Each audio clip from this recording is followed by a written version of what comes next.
මේ කවුරුද ඉන්නේ කියනකොට ඔයා කවුරුත් නැහැ. මේ ගෙදර මිනිස්සු කෑ ගහනවා මම කාමරේ ඉන්නේ.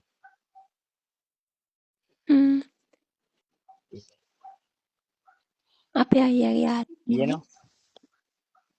හ්ම්. අපේ අයියාගේ යාළුවෝ දෙන්නේ ඔව්. ගැහුවාලු මට. ඉරාවට හ්ම්. ඇයි ඒ? ගැහුවා කියන්නේ එහෙම එකක් නෙමෙයි උත්තෝ. ඒ නෑ.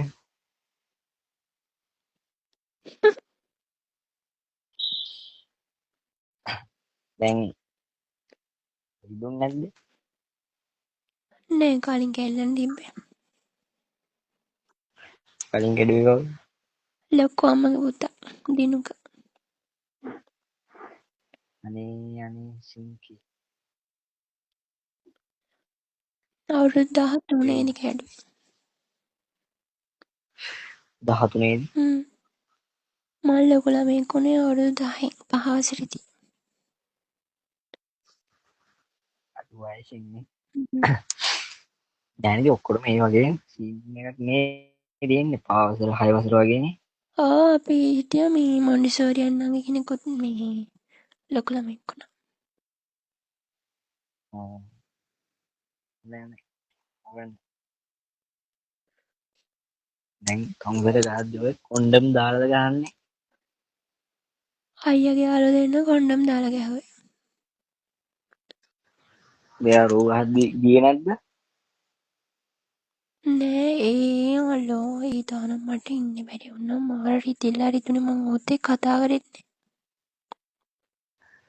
දැන් කතා කරන්නේ නැද්ද උන් එක්ක? කතා කරනවා.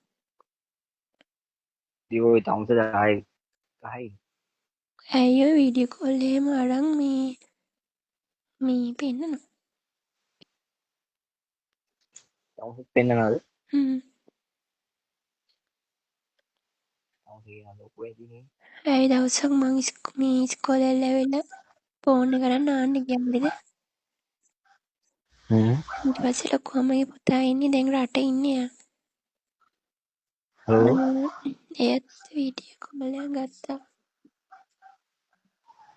ඊට පස්සේ ඊට පස්සේ මේ මං ගෝ නාන්න ගිහින් ඉන්නේ කියලා ඇල්ලුවා. ඊට පස්සේ ආච්චි ගෙදර ඉන්නානේ මං කිව්වා මේ ආච්චි ඉන්න හින්දා මං මේ ෆෝන් එක අරන් ආවා කියලා. ඊට පස්සේ මේ වීඩියෝ කෝල් එකක් අරන් පෙන්නන්න කිව්වා. ඊට පස්සේ මං දැන් ඉස්කෝලේ යන්න හිටියේ වෙස්ට් එකත් ඇඳගෙන